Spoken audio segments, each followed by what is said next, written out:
इस वक्त आपके बीच में मैं एक दुखद समाचार लेके आया हूँ, क्योंकि थोड़ी देर पहले मैंने लाइव रिपोर्टिंग यहाँ से करके आपको विजुअल्स को दिखा दिए। उसके बाद आप तक ये बात पहुँचाना भी ज़रूरी है, क्योंकि कैप्शन आपने पढ़ लिया होगा।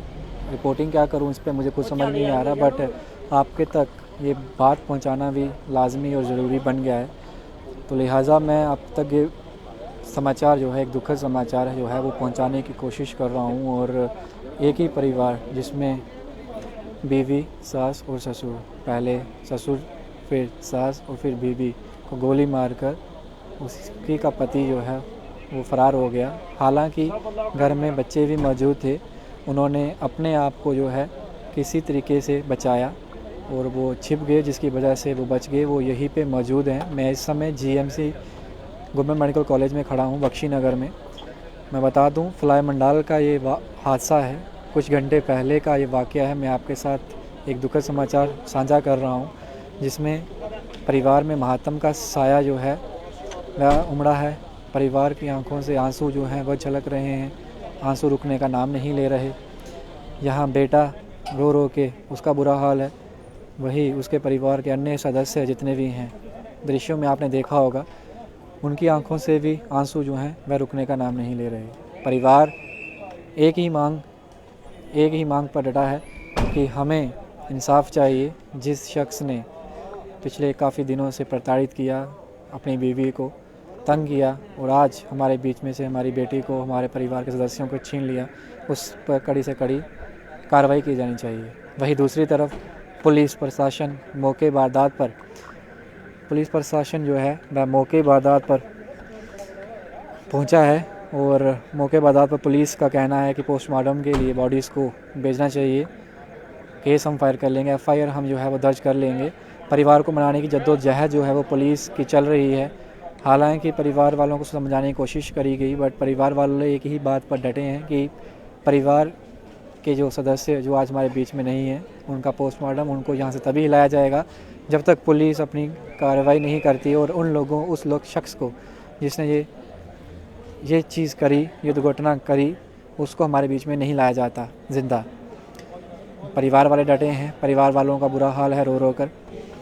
और दूसरी तरफ पुलिस जो है वो अपनी कार्रवाई कर रही है और इन्वेस्टिगेशन का मामला है, इन्वेस्टिगेशन की जाएगी। अगर शख्स को पकड़ा जाएगा उसके बाद इन्वेस्टिगेशन की जाएगी। इन्वेस्टिगेशन के तथ्य पर ही कुछ कहना संभव होगा कि आखिर में हुआ क्या, क्योंकि हम तो वही सुना रहे हैं, वही आप तक पहुंचा रहे हैं जो यहाँ पे ग्राउंड रियलिटी जो लोग हमें बता रहे हैं, जो उनके परिवार के सदस्य हम तक पहुँचा रहे हैं। दूसरी तरफ पुलिस ऑफिशियल की तरफ से अब तक कोई स्टेटमेंट सामने नहीं आया है।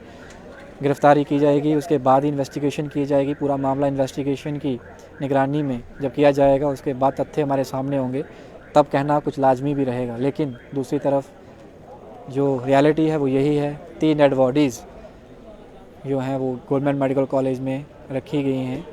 परिवार वाले उनके साथ हैं, परिवार में शोक की लहर है, आंखों में नमी है, बेटे का रो रो कर बुरा हाल है। परिवार वाले समझा रहे हैं बेटे को कि पोस्टमार्टम, लेकिन अभी उसके समझ में कुछ नहीं। परिवार वाले सहानुभूति भी दे रहे हैं, गांव वाले भी साथ में हैं, साफ तौर पे कह रहे हैं हम तुम्हारे साथ हैं बेटा। बट जिसके सर से माँ का साया उठ जाए वो किस तरीके से समझेगा। लिहाजा ये पूरा मामला जो है वो इन्वेस्टिगेशन का है और अभी तक गिरफ्तारी नहीं की गई है। जिस शख्स ने जो है वह इनकी जान ली, वो अभी तक पुलिस की गिरफ्त में नहीं आया है, वो भी फ़रार है। पुलिस ने एफआईआर जो है वो दर्ज कर ली है, जिसकी तहत पर पूरी इन्वेस्टिगेशन जो है वो की जाएगी। लिहाजा जिन लोगों से भी हमने बात करने की कोशिश करी, उन लोगों ने साफ कहा कि काफ़ी दिनों से तनाव था और पहले भी कुछ वाक़े ऐसे हुए थे, लेकिन वो छोटे थे, वो छोटे छोटे घरों में मसले जो चलते रहते हैं। हमें ये अंदाज़ा नहीं था कि इस तरीके के कदम उठाए जाएंगे। वेपन का घर पे लाना भी संदिग्ध, इस तरीके से सवाल चिन्ह है प्रशासन पर, क्योंकि कहा जा रहा है कि शायद वो भी पुलिस फोर्स में है जिस शख्स भागा है और उसका ही वेपन, अपने ही वेपन से उसने गोली चलाई तीनों पर, और बच्चे उसी ऑन स्पॉट पर मौजूद थे। बच्चे भी वहाँ मौजूद थे, अपने आप को उन्होंने किसी तरीके से बचाया, जिसके बाद जो है वह बच पाए और आज यहाँ पर हैं। लेकिन उनके साथ जो उनकी नानी, नाना और उनकी माँ जो है वो आज इस दुनिया में नहीं रहे। दुखद समाचार है। अब तक पहुँचा था, मैं परिवार वालों से बात भी कर सकता था, बट अभी ये मौका और ये दस्तूर नहीं है कि उनसे भी बातचीत की जाए। आप समझ रहे होंगे किस तरीके का माहौल और किस तरीके के हालात परिवार पे, किस तरीके की उन पे आप बीती गुजर रही होगी। तो परिवार से बात करना हमारा बनता नहीं है। फिर भी ये एक दुखद समाचार है, क्योंकि फलाई मंडाल का एरिया जो जम्मू में पड़ता है, वहाँ पे ये एक वाक़या, एक हादसा हुआ है जिसमें एक पति ने अपनी पत्नी, अपने सास और ससुर को अपने ही वेपन से गोली मारी और मौके वारदात से जो है वो फ़रार हो गया।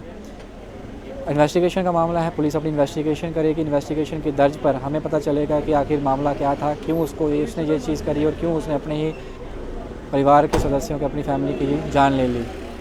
जुड़े रहिए, देखते रहिए डाउन टू डस्ट चैनल और मुझे और आदित्य को दीजिए इजाज़त। धन्यवाद।